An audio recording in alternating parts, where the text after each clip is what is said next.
నమస్తే వ్యూయర్స్, నేను Sahasra. Welcome to our channel.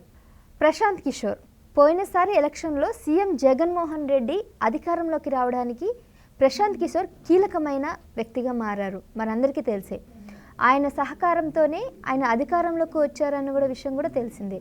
అయితే ఇప్పుడు ఆ వ్యక్తే ఈసారి మాత్రం సీఎం జగన్మోహన్ రెడ్డి మళ్ళీ అధికారంలోకి రావడం చాలా కష్టమని అంటున్నారు. అప్పుడు సపోర్ట్ చేసిన ప్రశాంత్ కిషోర్ ఇప్పుడు ఎందుకు సపోర్ట్ చేయలేకపోతున్నారు?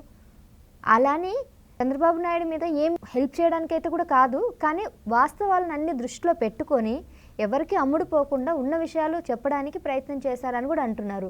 మరి ఇంతకీ ప్రశాంత్ కిషోర్ ఇప్పుడు ఒక సంచలనమైన వ్యాఖ్యలు కూడా చేశారు సోషల్ మీడియాలో. ఆ విషయాలన్నీ కూడా ఇప్పుడు ఏపీకి సంబంధించిన ఒక వ్యక్తి ఉన్నారు, తనని అడిగి ఈ విషయాలన్నీ కూడా తెలుసుకుందాం మనం. నమస్తే అండి. ప్రశాంత్ కిషోర్ ఏపీ రాజకీయాలపై సంచలనమైన వ్యాఖ్యలు చేశారు. మీకు చూపిస్తాను అతను ఏం ట్వీట్ చేశాడు. జగన్ తిరిగి అధికారంలోకి రావడం చాలా కష్టం. రాష్ట్ర అభివృద్ధికి ఊతమిచ్చేందుకు జగన్ ఏమీ చేయలేదు. ప్రజల ఆకాంక్షలను సీఎం జగన్ నెరవేర్చలేదు. జగన్ ప్రొవైడర్ మోడ్లోనే ఉండిపోయారు. చక్రవర్తుల మాదిరిగా తాయిలాలతోనే జగన్ సరిపెట్టాడు. ప్రజలకు నగదు బదిలీ చేశాడు, కానీ ఉద్యోగాలు మాత్రం కల్పించలేదు. ఛత్తీస్గఢ్ మాజీ సీఎం భూపేష్ బఘెల్ లాగానే జగన్ పనిచేశారు అంటూ ప్రశాంత్ కిషోర్ ట్వీట్ చేశారు. ఇప్పుడు ఈ సంచలనమైన వ్యాఖ్యలు నెట్టింట్లో వైరల్ అవుతున్నాయి. సో అంటే ఆయన దగ్గరుండి చూసిన వ్యక్తి, ఒకప్పుడు సపోర్ట్ చేసిన ప్రశాంత్ కిషోరే ఈసారి మాత్రం ఆయన పనితీరు చూసి ఆయన గెలవడం చెప్తున్నారు. దీనికి మీ సమాధానం?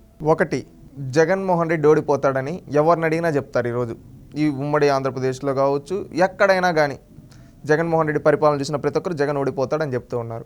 జగన్ ఏంటంటే ఇన్ని రోజులు ఏం చేశాడు? తనకు అధికారం ప్రజలు ఎందుకు ఇచ్చారు? జగన్మోహన్ రెడ్డి గారు మాటలు నమ్మి ఒక్క అవకాశం ఏదో అభివృద్ధి చేస్తాను, సంక్షేమం ఇస్తానంటే ఇచ్చారు అవకాశం.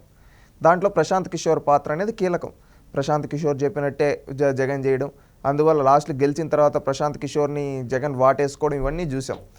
ఇక్కడ అలాంటి ప్రశాంత్ కిషోరే బయటకు జగన్ గురించి చెప్తున్నాడు. జగన్ ఎలాంటి వ్యక్తో అర్థం చేసుకోండి ఒక్కసారి. జగన్ మైండ్ సెట్ ఎలా ఉందో ఒక్కసారి అర్థం చేసుకోండి. ఇక్కడ క్లారిటీగా చెప్పారు.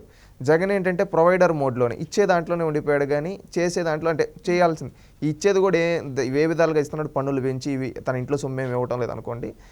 ఇక్కడ ప్రజలు ఏం కోరుకుంటారు? అభివృద్ధి కోరుకుంటారు, మంచి రోడ్లు, అదేవిధంగా మంచి సదుపాయాలు, అదేవిధంగా వాళ్ళ జీవన ప్రమాణాలు పెరిగే విధం ఇవి కోరుకుంటారు. కానీ జగన్ ఎక్కడన్నా జీవన ప్రమాణాలు పెరిగేదానికి వీటికి ఏమైనా తీసుకున్నాడు చర్యలు అంటే లేవు. వాస్తవంగా మాట్లాడుకుంటే జగన్ ఆలోచనలన్నీ ఏంటి? ఒక సైకో మాదిరిగా ఎవరన్నా చేశారా? చంద్రబాబు నాయుడు స్టార్ట్ చేశాడా? కూల్చే చంద్రబాబు నాయుడు కట్టాడా? దానికి పూర్తయిపోయిందా? రంగులేసి మనం ఓపెన్ చేసేద్దాం.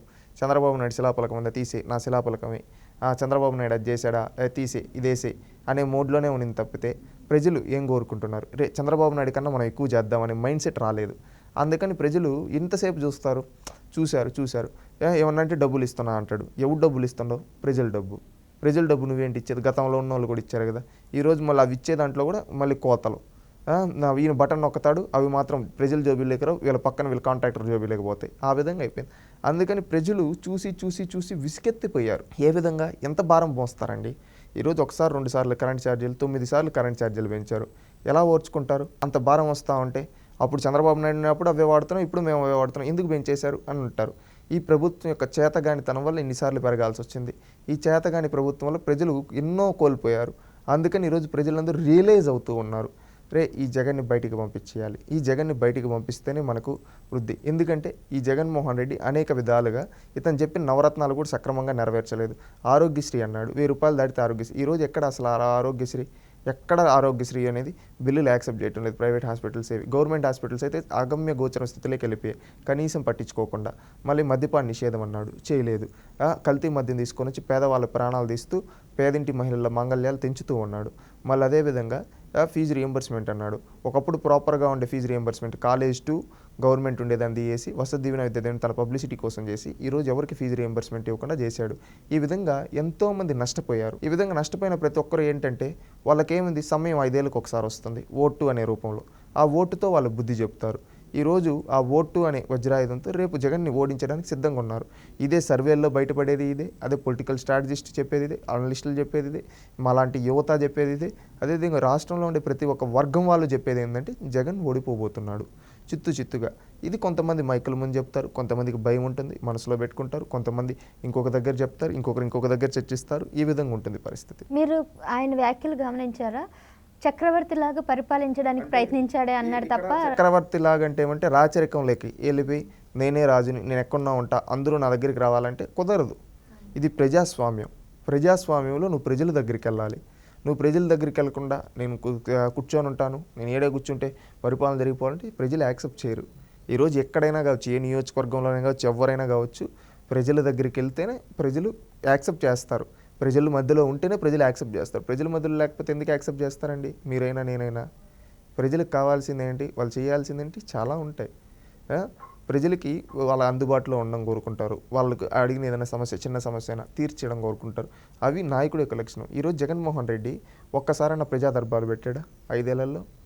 ఒకప్పుడు చంద్రబాబు నాయుడు ప్రజా వేదిక పెట్టుంటే అక్కడ ప్రజలు వచ్చి సమస్యలు చెప్పుకునేవాళ్ళు. అలాంటి ప్రజా వేదికను కూల్చేశాడు. ఈయన ఎక్కడ యాక్సెప్ట్ చేస్తారు జనాలు?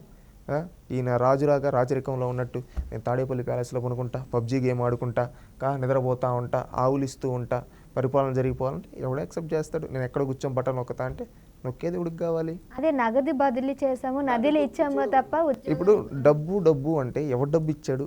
ఆయన ఆస్తులు అమ్మిచ్చాడా? పేదోళ్ళ డబ్బు పేదోళ్ళకి అది ఏ ప్రభుత్వమైనా ఇస్తుంది. గతంలో ఉన్న వాళ్ళు జగన్మోహన్ రెడ్డి కంటే ఎక్కువ ఇచ్చాడు చంద్రబాబు నాయుడు గారు. జగన్మోహన్ రెడ్డి గారి కంటే ఎక్కువ ఇచ్చాడు చంద్రబాబు నాయుడు గారు సంక్షేమం రూపంలో. వివిధ పండుగ కానుకలు ఇచ్చాడు, ఫీజు రీఎంబర్స్మెంట్లు చేశాడు, నిరుద్యోగ భృతులు ఇచ్చాడు, ఆ పేదవాడికి భోజనం పెట్టిన అన్న క్యాంటీన్లు పెట్టాడు, అన్ని పెట్టాడు చంద్రబాబు నాయుడు. అలాంటి చంద్రబాబు నాయుడు గారిని ఓడించి నీకు అధికారం ఇచ్చింది ఎందుకు? ఆయనకంటే గొప్పగా చేస్తావనే కదా, నువ్వెందుకు చేయలేదు అని అడుగుతూ ఉన్నాను. ఎగ్జాక్ట్లీ అండి. సో ఛత్తీస్గఢ్ మాజీ సీఎం భూపేష్ ఆ వ్యక్తితో పోల్చారంటే మీరు ఆలోచించుకోవాలి. అప్పుడు అతను కూడా సేమ్ ఇదే రాచరిక పరిపాలన చేశారు. చక్రవర్తిలాగా ఉండి నేను అన్నీ దగ్గరుండి చేయడానికి నాకు కాదు, మీరే అందరు నా దగ్గరికి రావాలి అన్నట్టుగా అప్పట్లో ముఖ్యమంత్రి చేసేవాడంటే సేమ్ అదే పాలన ఇప్పుడు ఏపీలో కూడా జగన్మోహన్ రెడ్డి చేశారు కాబట్టి ఆయన ఓడిపోవడం జరిగింది. ఇప్పుడు ఈయన కూడా ఓడిపోతాడు అన్నట్టుగా చెప్తున్నారు. గెలవడం అనేది కష్టం అని కూడా ప్రశాంత్ కిషోర్ అయితే చెప్పడం అయితే జరిగింది. Thank you.